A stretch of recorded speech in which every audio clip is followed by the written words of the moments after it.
If you have a channel, if you have a platform, this is your calling. This is our responsibility to use our platform to glorify Him. And part of my business is building personal brands, not just launching YouTube channels and podcasts. People don't want to buy from corporations. They don't want to buy from a logo. They want to buy from a person, an individual, somebody that they get to know and love and trust. YouTube has been my obsession. People always want to blame it's the algorithms. And I heard the CEO of YouTube say, it's not the algorithms. We're not fighting you. You just got to create better content. You just got to be better at adding value and figuring out what the audience wants.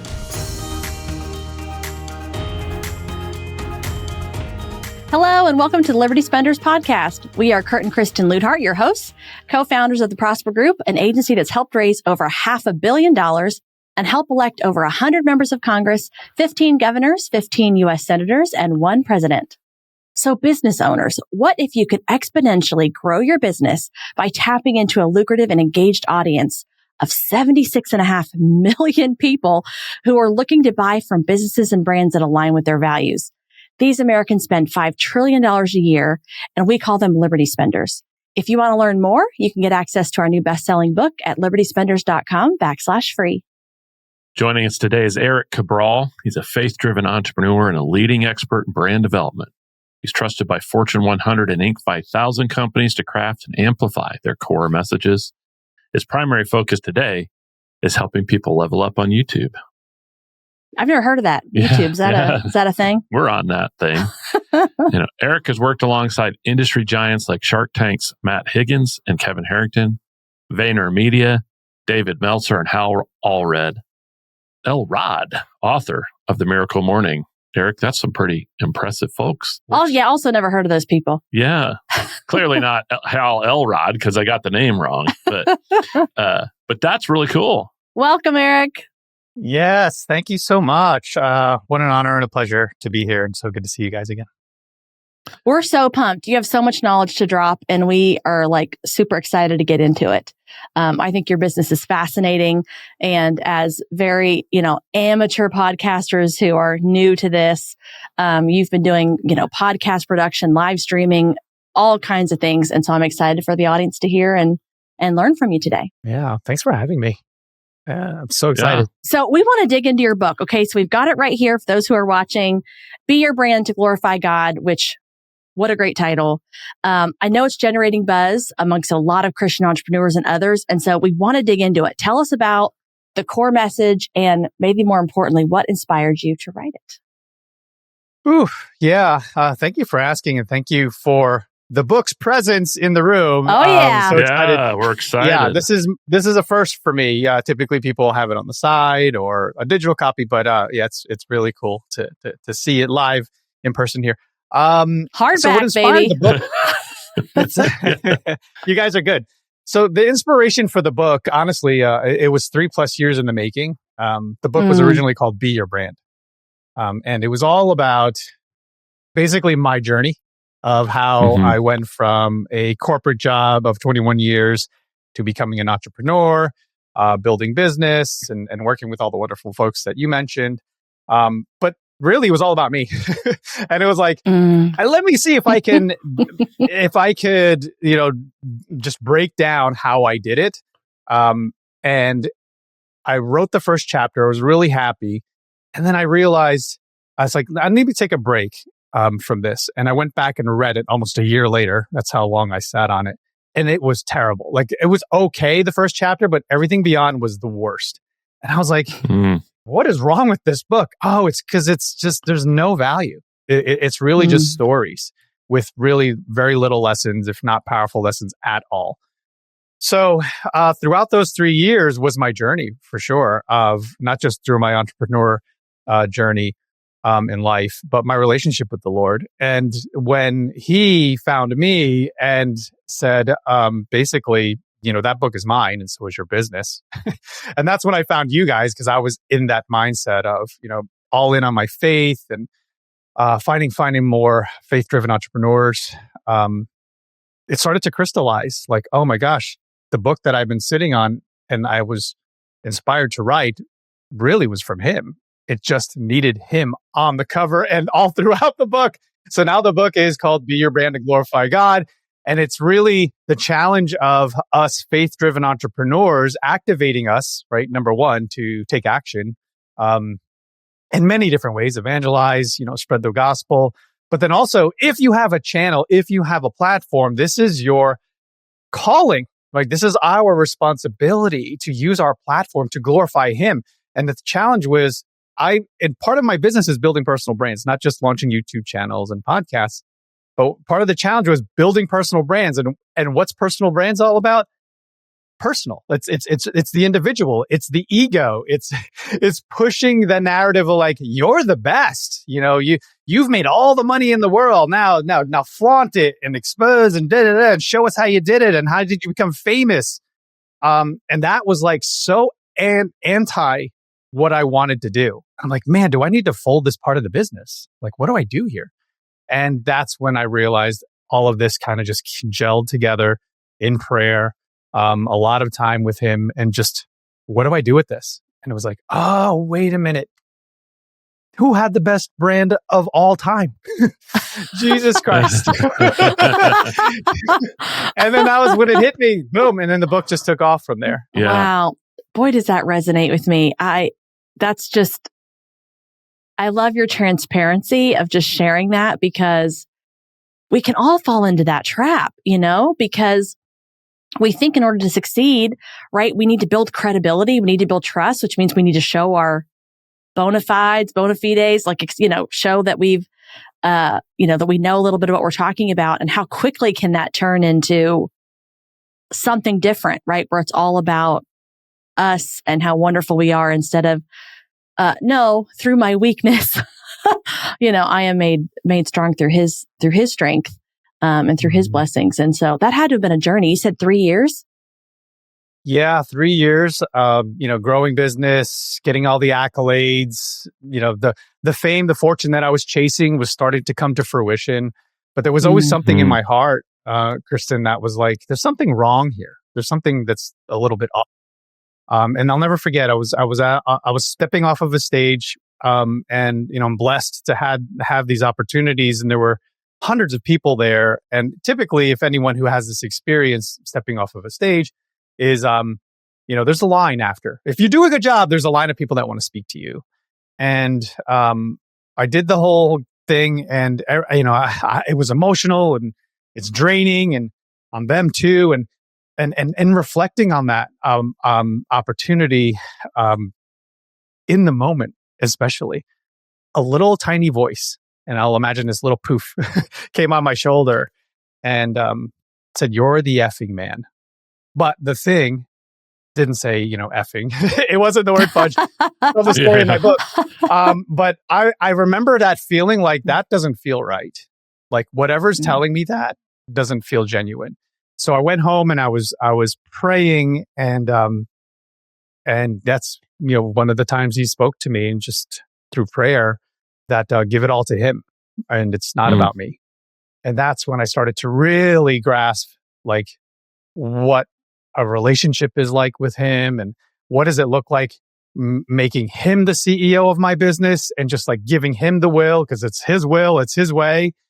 That's when I started to, and honestly, in 3 years, Kristen, because I was kicking and screaming. I didn't want to do this. I didn't want to honestly write the book. Like, I was like, I didn't want to do the things, but I was being obedient. I was like, okay, let me just do the things he's telling me to do, because I don't know what else to do, because this is consuming me. Like, my faith has became everything I wanted to do and all I wanted to speak about, to the point where I was like, I don't know what to do with the company. It ran on its own for a full year while I was praying, going to church, going to retreats, building my Christian community around me.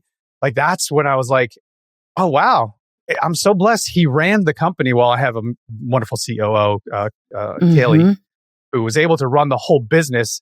We lost no clients during that year. It was just insane. Like, he allowed me to sharpen the axe before chopping the tree down. I just spent a full year just preparing. And then I wrote the book. Wow. Yeah. I think the practical question is the most important. I from my personal experience, the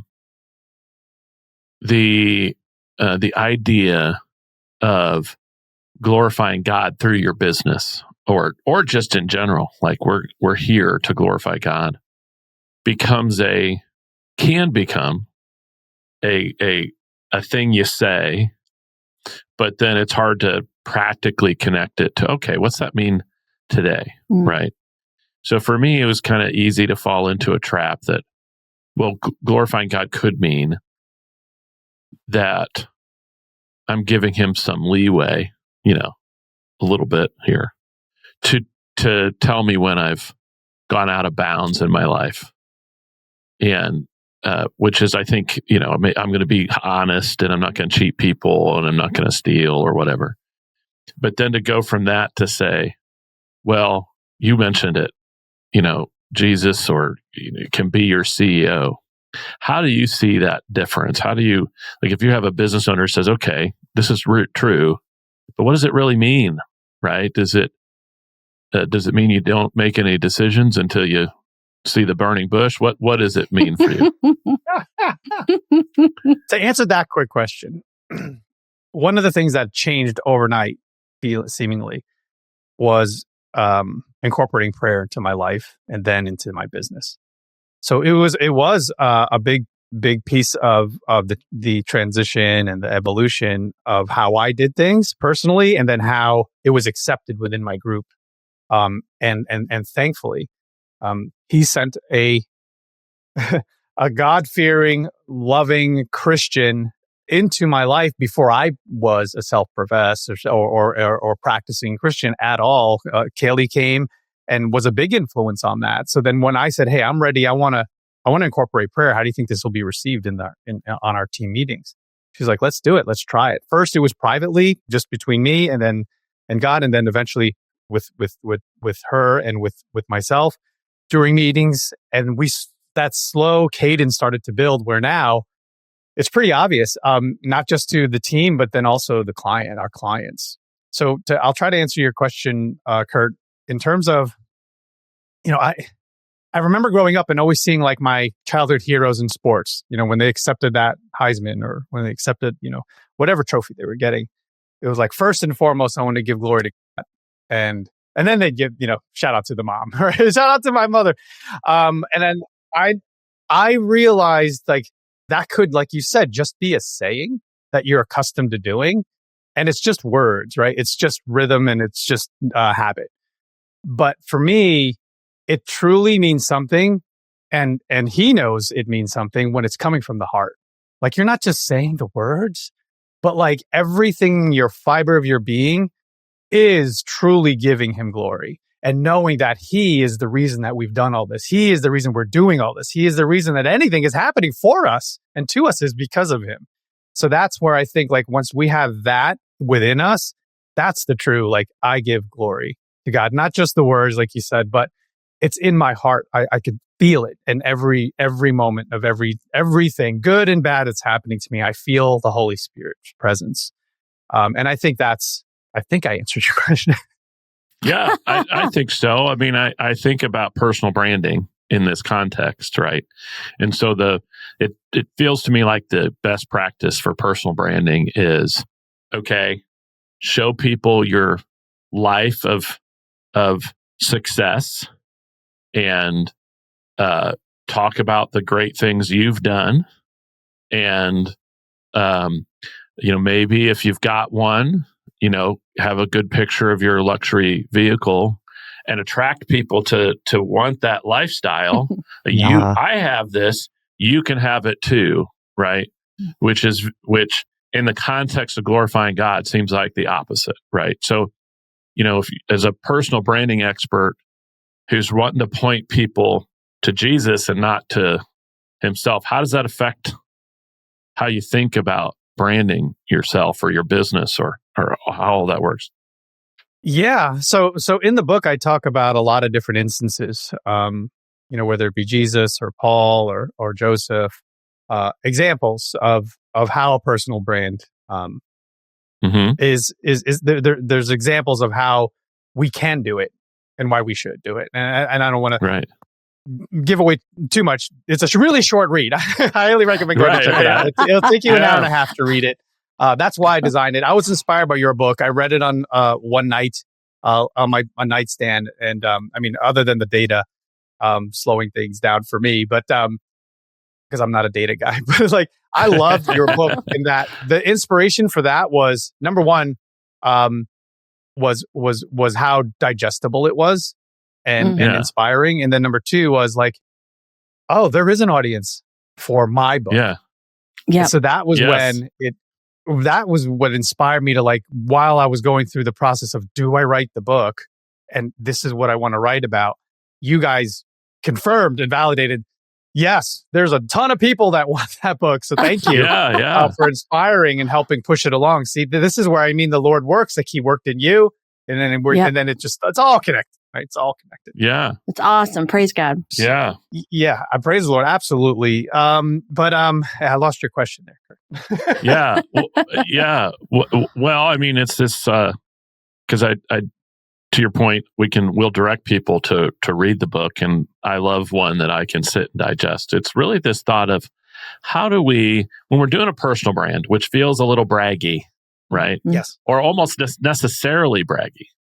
How do we do that in a way that doesn't draw attention to ourselves, but draws attention to our creator? I'm going to answer that in multiple ways. So one of the instances in the book I will share is, there's a story in the Bible where there's a blind man, right? And he hears Jesus is coming down the road. And he starts to yell, Jesus is passing. And he just yells out, Jesus, my Lord, my Lord. And he's like, Jesus comes back. And he's like, what do you want from me? And he's like, he wants his sight back. Now, if Jesus had no brand, no reputation, because personal brand is really just your reputation that you're building, whether it's in rooms, online, or in person. You're building a personal brand that speaks for you when you're not around. Jesus had a reputation where before he even arrived to your village, everybody knew he was on his way. Everybody knew what he was capable of. That's what we want. That's what we want for our businesses. I want to be able to go to a networking event. Oh, Erik Cabral's on the list. That's the podcast guy. That's the guy that can help me with my YouTube channel. That's what we need to do. Oh, Kurt and Kristen's are the ones that can help me elevate in all these different ways. They have connections. They have you are known for a specific thing. And that is where I point to so many examples in the Bible where it's okay. Now, if you glorify God in a way, like we were saying earlier, is not authentic, like that's work. Or like Jesus always said, pray in private. Like, don't go out and pray in the streets and like, don't fast and like make yourself look all disheveled. Well, that's the same here. Like, I don't talk about, unless I'm asked, like, hey, prayer was the thing that grew my business. Like, and I'm like shouting from the mountaintops, like prayer, prayer, prayer. I'm just operating business and I'm doing what we do best. And if someone so happens to ask, what is one of the big reasons why you've found success? I will for sure like him. The man upstairs and prayer in my life. And prayer is the way to build a relationship. I was raised Catholic, still Catholic. Here's the thing that I'll say, if there's anything, there's a lot of shade that you can throw towards Catholics. But one of them is we don't necessarily really have community. And we don't talk about building a relationship with God. Like that to me was so foreign. I'm like, what do you mean? How do I build a relationship with God? It's like, and over time, he showed me how. And in any relationship, whether it's a business partnership, your spouse, your friends, you have to communicate. You have to talk to them on a regular basis. And you have to understand and know who they are. And how do we understand and know who he is? Read the Bible. Like it's all in there, who he is, the old and the new. So it's like, that's where I started to realize, oh my gosh, I'm building a relationship with him and I didn't know it. Thank God. Yeah. Yeah. Well, and it's interesting you said that our pastor said recently, which was a good reminder. I know it, but it's a good reminder of even when people say, be in the word, read your Bible, spend that time, be in prayer every day. And because it's exactly like what you said. He just wants to be with us. He just wants presence. He wants relationship. That means time. Just like you would expect that of a spouse, of a significant other, as you expect with your kids, you need to actually be present and have time. And the thing that he said that was just really hit me, and I forget if it was this last Sunday or the Sunday before, was as a reminder, it doesn't matter if you've grown up in church or not. You may know the quote Bible stories, but you're not reading it so that you can know the facts better. You're reading it to further understand the character of God, to be reminded, to get to know him. And new things will pop up when you do that. And so spending time in his word, I mean, plus it's like the instructions for life. Let's not overlook that. I mean, there's so many things where he points to, this is how you can have success. This is what leads to failure and destruction. And so everything you're saying, it's been a journey for me, even in the last few years, of just time. I did not put in the time. I knew the rules. I knew what I was supposed to do and not do. I was grateful. I loved singing and worshiping and praise, but I was not putting in the time. And so that's been the biggest lesson for me. And I think you've just touched on it too, because that's how you build relationship. Yeah. I still have to relearn that. I got to remind myself every day. It's every day. Have you put in your time? Nope. I mean, there's seasons where we're praying a lot and there's seasons where we're not. And that's okay. As long as we maintain that connection, but it is always feel personally the strength of my relationship, and I feel closer to him when I do spend more time.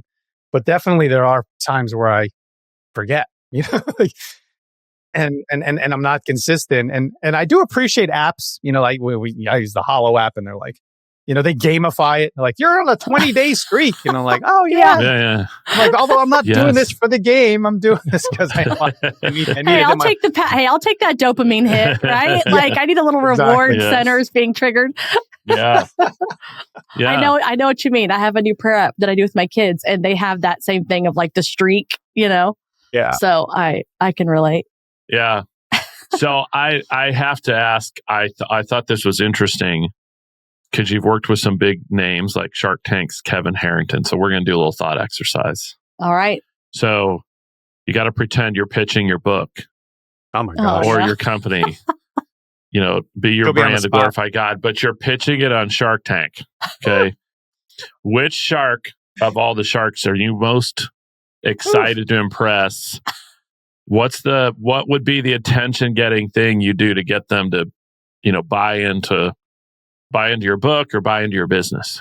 Oh man. Yeah, that's really putting me on the spot. I could try this. I'll play your game, Kurt. But it's it's hard for sure. Ask you to actually pitch it, right? Yeah. Who's your favorite?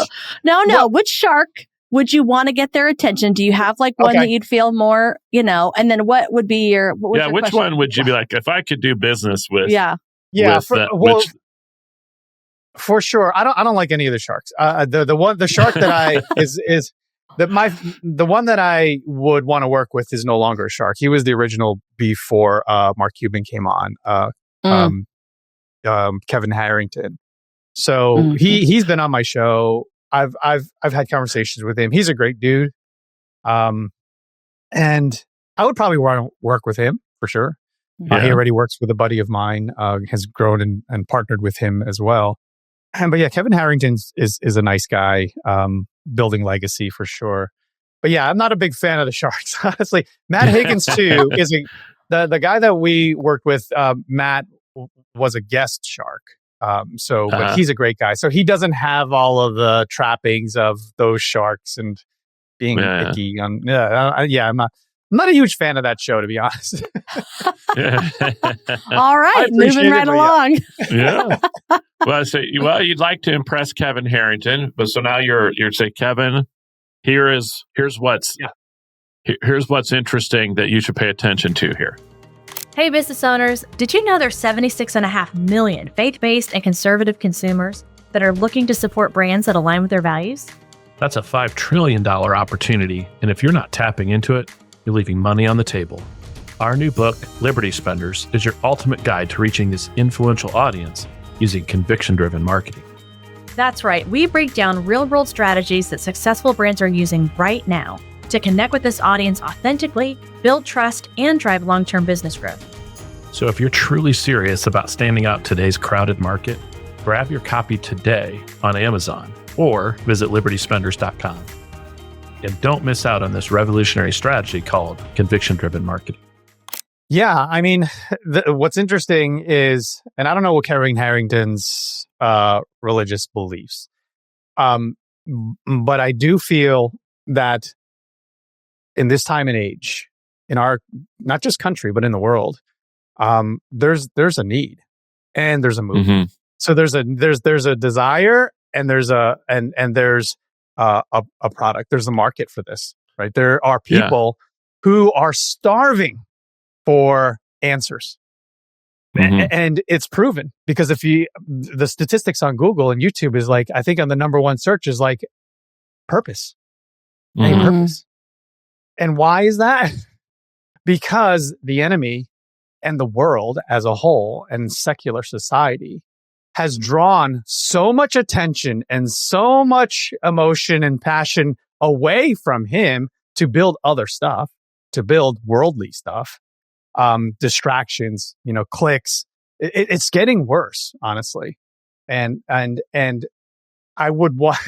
jokingly want to say I'm part of the problem with what my business does, but now I'm very focused. And here's the pitch, Kurt, is we need to activate Christian entrepreneurs to beat the antidote to all of the nonsense that the world is creating, because the enemy is creating that to distract us from the word. The enemy is creating that to distract us from our true purpose, right? Which is to love the Lord, our God, and to spread the gospel and all of the characteristics of Christ. Really, when we say like just be good, follow the 10 commandments, it's really just live like Christ and you should be good, right? I mean, it's almost as simple as that. I mean, it's more complicated, but if you just know him, and most people do, it's just inherent. They know, I mean, I know original sin and all that stuff, but I think a lot of people just know like, oh, I remember before I became a Christian, I had a falling out with a business partner. And the way I handled it, I guess, was in a way that just how I handled it. And my team witnessed this, how the interaction went. And they said, you were basically acting Christ-like in your responses to that conversation through those arguments. And I didn't realize it, but we do that. We tend to probably act as Christ would and just think I'm being a good person, or I'm just by nature, that was just how I would respond. But I want to do that intentionally. I want to do that with faith, with intention, with knowing, like I am building myself to be as much as Christ, as like the way he walked the earth, than I ever, and that's a continuous till I'm in the grave. That's right. That's a task that's worth trying every single day. So yeah, I forgot I got away from my pitch there, Kurt. That's all right. And by the way, there was plenty of shock and awe, right? It's like sometimes people think, okay, Jesus, okay, I need to be meek and humble and turn the other cheek. And all that's true. And also speak the truth.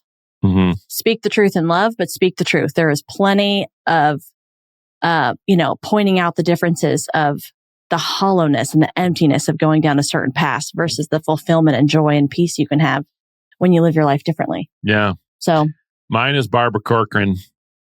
I do like her. I think she's the one I'd want to, she seems like the one who is the most fair person who really wants to see people succeed, I think she has the number one success rate. Yeah. She goes after small businesses. Yeah. Yeah. No, I do like Kevin O'Leary, but for a different reason. Like I sort of like his no nonsense approach, but he'd scare the living daylights out of me as my partner. Basically, who would you want to partner with is what you're asking, right? Who do you think you would be able to be a good partner with? And I think Barbara does it, but I'd want to, Kevin O'Leary seems like the guy I'd like to hang out with, but I wouldn't want to be sitting across the table from him negotiating something. No, I'd just walk in. I'd say, that's I true surrender. Of anybody. That's true of anybody though, Kurt. You would fold. Yeah, you would fold. I'm a nice guy to it a little too much, but he'll own 99% of your business. Yes, Kurt would be like, "That's wonderful. This is great." Yeah, I'll just take a little bit, just like me, I'm with you. I know. I'd probably do the same. Yeah. So I know a big part of your business is helping people leverage podcasts, particularly on YouTube. Mm-hmm. And a lot of people are going to be listening to this episode on YouTube. You've seen the power of that firsthand. I didn't really understand it a year ago when we started, I thought the only reason you ever start a podcast is because you want to be famous and have millions of viewers and sell ads. And that's what I thought podcasts were for. And I never wanted to be that. In part because I also thought, man, I got to have a daily show. And, that just sounds, like it's not our style. A full-time job. Since then, I've seen the benefit of it. Doing interviews like this, even it's just a great chance to meet somebody, get to know somebody, and oftentimes they lead to good relationships. But what would you say is the best way to leverage a podcast for an entrepreneur? Why would you leverage a podcast? Pretend you're listening to people who are thinking, I like Kurt and Kristen's podcast, but I'd never want to do this myself. What would you tell them? Yeah. Well, first I would say, or ask, why do you want to do this? What's the driving force? What's the goal behind it? If the answer is fame, fortune, and accolades, I would say, don't do it because you're going to burn out. It's not going to be fun. You needed something bigger than that. And, the bigger piece of it to me is if you have a business, if you have a successful business, and I say that because if your business is at 0 and you're trying to get to, say, 100, this is going to be a big distraction for you. And the ROI on this is it's not an overnight ROI.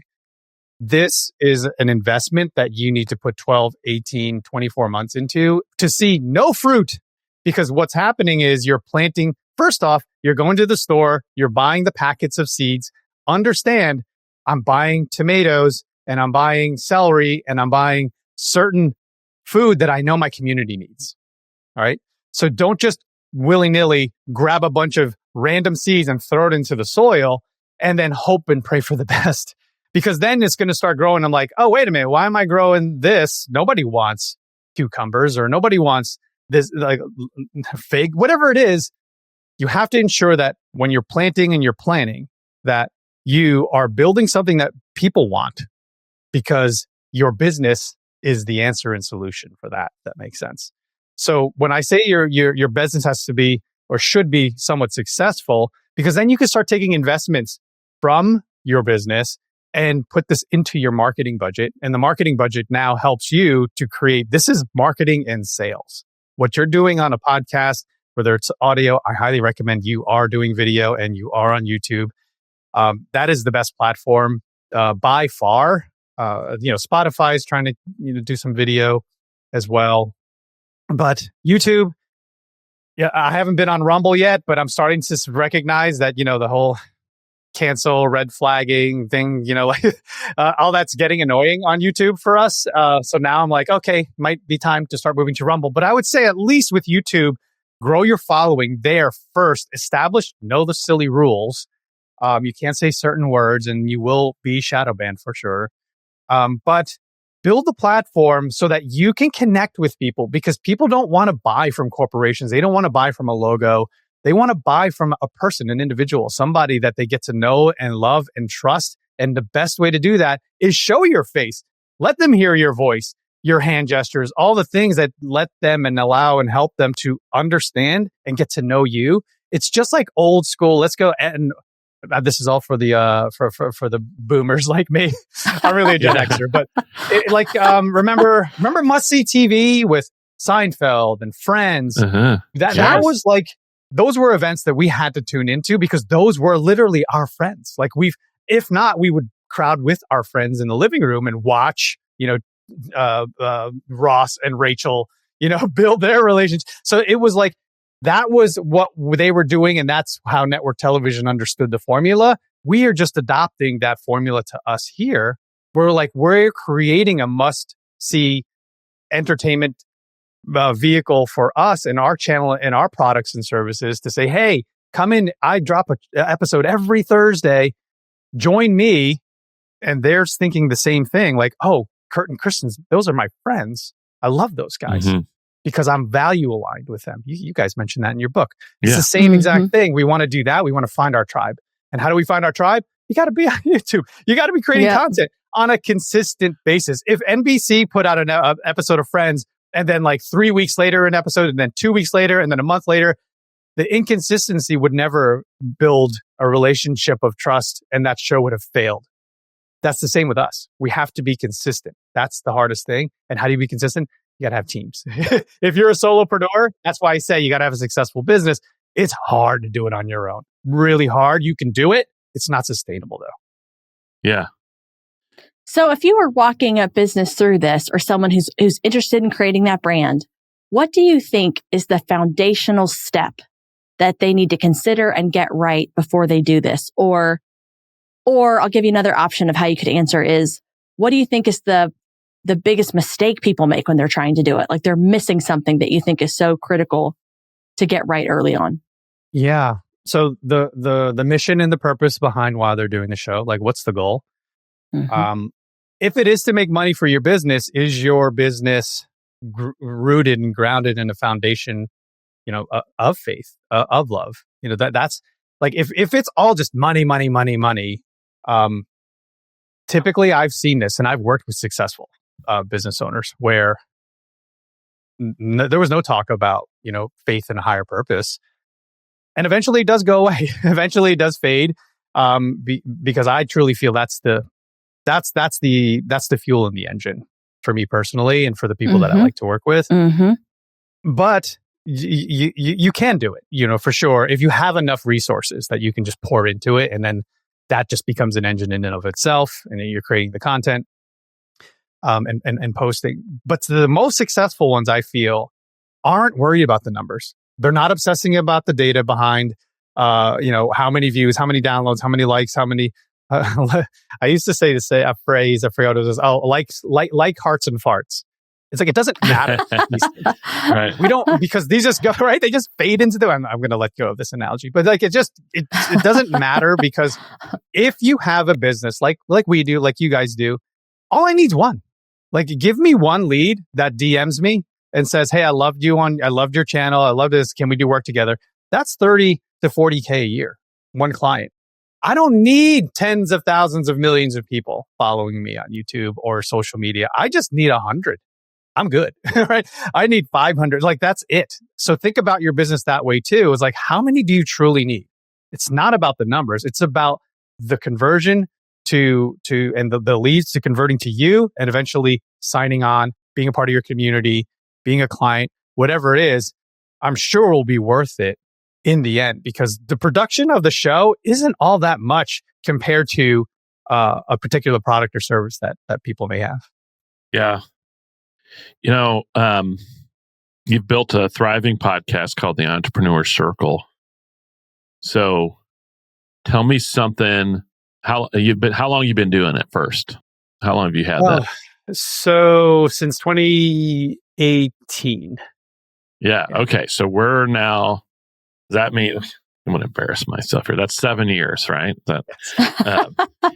So you've been doing it for 7 years. So you have to have an Entrepreneur Circle podcast, embarrassing story, something that went haywire that you kind of still chuckle about today. And maybe it has to do with likes, hearts, and farts as well. But, what's a good Entrepreneur Circle story? It could be cringy for someone, not for me, just because this is my personality, but for someone else that may not want to do this, like my wife, say. I went to an entrepreneur event, the magazine. It was in Brooklyn, and it was a great event. Tons of people there. And the editor-in-chief, Jason Pfeiffer, at the end was walking away. Little guy, like petite. And he's one arming it, one slinging it with his backpack across the lobby. I don't know him, by the way. And I yell, "Yo, Fife!" His last name's Pfeiffer. Yeah. He turns around like, "Who's calling?" And must be a long lost friend. Yeah, exactly. I lived in New York City, so I would do that. I would bump into like Wesley Snipes. And I'm like, "Yo, Wesley!" I would bump into a bunch of people. When you're in New York, you get sort of numb to these things. And of course, they don't want to admit that they don't know who you are, right? You pretend to your best buds. And most people are really nice. Let me tell that Wesley Snipes one really funny story had happened really quick. He's walking towards us, me and my buddy, tall Jamaican kid. It's like 6'2", and Wesley Snipes coming up, and he's this all denim from neck to ankles, the denim jacket, denim jeans. and he's walking. He's bow-legged. He's really bow-legged. So he's walking, and he's got a commanding walk. Like walking like he by himself. And I see him. I'm like, oh my gosh, that's Wesley Snipes. As he approaches, I'm like, oh, he's shorter than me. So I'm like, because you don't know how tall these actors are.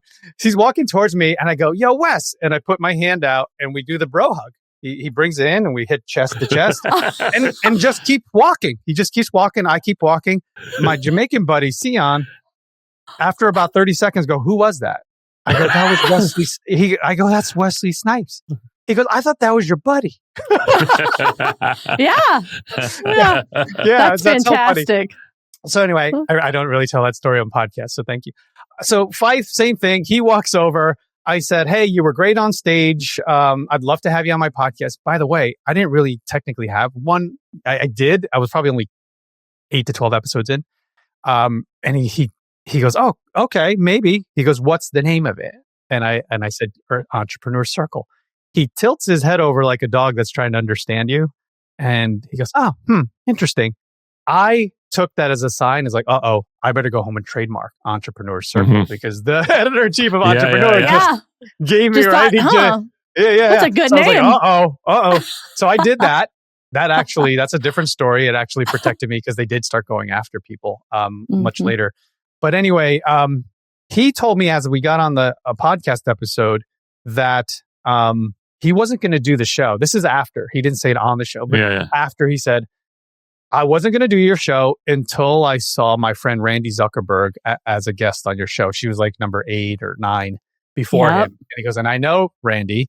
So I said yes to you. So you must be a good dude. Meanwhile, I paid tens of thousands of dollars to be in the room with Randy Zuckerberg, and I didn't have a podcast. And I said, hey, can you record like 5 minutes interview with me? And I didn't know what I was going to do with it. And look where it all started to lead. Then all of a sudden that gave me street cred. And then, so it's less embarrassing, more of a lesson. Yeah. No, that's a great story. It never ceases to amaze me. Doesn't matter who we interview. And we all have stories like that, right? Like we had no business getting this, but we were bold or we made some connection and something fell into our lap, or other people say we got lucky, right? When we would know, why, man, God just like gave that right to me. And I love that because it's so true. We can all point back to those things.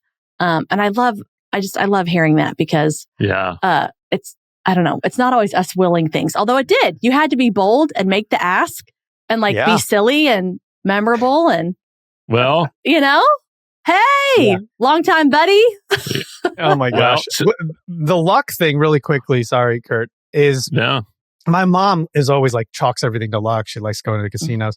And every time I would go off to a business venture, wherever, she would always go, good luck. And I remember it started to become a pet peeve of mine. And I was like, Mom, and I had probably just read this, but now it's really burned into my brain. Luck is when hard work and opportunity meet. That's all luck is. Yep. So I was like, stop telling me like luck, like it's just going to just happen to fall in my lap by accident. I'm like, no, I've been busting my butt for this. And I just so happen to be, there's an opportunity now. So let's do it. Yeah. Yeah. That's always my response, mainly to my mom when someone says good luck. Yeah. I'll remember that. That and business owners, trademark your stuff. Yeah. Trademark your stuff. Yeah. Yeah. Do it. So on the Entrepreneur Circle, you get an opportunity to interview a historical figure. Who would you choose? Oh my gosh. Okay, so not saying Jesus, right? Because that's the easy one, I'm guessing. Yes. Right. Yeah. So what's your second choice? Jesus. Yes. Yeah. Oh man. I want. First thing that came to my mind is Nikolai Tesla. Ooh. I feel like he got a short. He got the short end of the stick. Like I think there was like forces against him. For sure. So I would be super curious to like what really happened and what would have been the alternate, universe we'd be living in if he were the one that were platformed. Right. Yeah. So yeah, he's got a fascinating story. Like that guy's brilliant. And I feel like that's a good choice. He was onto stuff, and there was some stuff going on behind the scenes. Like no. Take your inventions and we're going to bury it and you. Isn't there always? That's not going to make us money. Yeah. And there's nothing new under the sun. That stuff's been going on, still goes on. Yes. There's an awesome History Channel episode on his quote missing papers when he died in his home alone.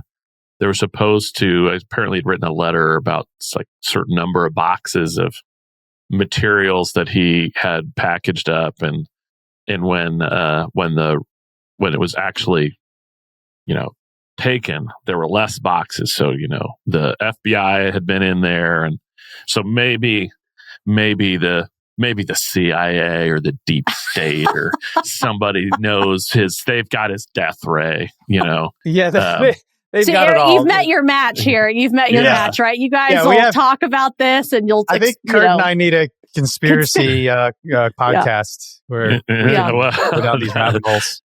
Yeah, that would be interesting. I have all sorts of opinions, but I think, me too. I love that stuff. I definitely spend way too many hours going down those rabbit holes. You're right.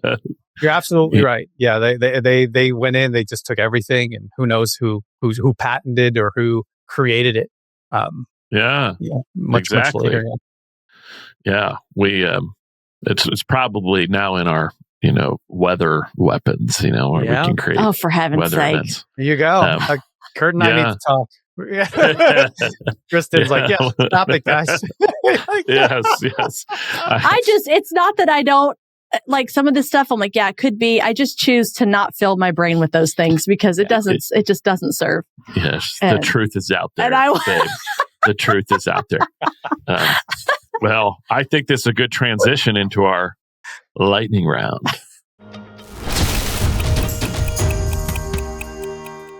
So we like to ask every guest the same 3 questions at the end. We first like to start with, you're in your final days, final hours, hopefully many, many decades from now. And you're looking back, how do you know you've succeeded in life or that you've had a life well lived? Oh man, my children for sure. I don't want to get emotional, but if I'm surrounded by my daughters and they have strong, Christian men and raising strong Christian children as well, that will be the legacy that I'm hoping to create. Good. Kids are everything. They're a good mirror for us. That they are. Now maybe on less serious topics. So 90 seconds on something that's really got you going down the rabbit hole lately. Something, maybe it's a hobby, a book you've read, maybe it's conspiracy theories about directed weather weapons. By the way, if you want to go down conspiracy theories on YouTube, go to the Y-Files, AJ Gentile. His show is by far the best on YouTube when it comes to conspiracies. He does his research, well researched. And believe it or not, like you would think he believes in all these. He's been on Rogan recently. He believes he doesn't believe all of them at all, like 99% of them. He debunks a lot of them at the end. But anyway, just plug to that show, Y-Files, WHY. Thanks a lot, Erik. Thanks a lot. Sorry, Kurt. Kurt's going to be up at 3 a.m. You can thank me. I'm going down the rabbit hole tonight. That blue light is going to be on in the middle of the night. Like watching the White House. Alice in the Wonderland. We're going to be the Mad Hatter. It is so good, Kurt. You have to text me and let me know which one you're watching. And I have some I can send you that are like discussions. So YouTube has been my obsession lately. Mm-hmm. It's less the algorithms. People always want to blame it's the algorithms. And I heard the CEO of YouTube say, it's not the algorithms. We're not fighting you. You just have to be better. You just got to create better content. You just got to be better at, adding value and figuring out what the audience wants. Mm-hmm. So that's really the true measure. And so that's what I'm doing. Like for us and for our clients, how do we create more value?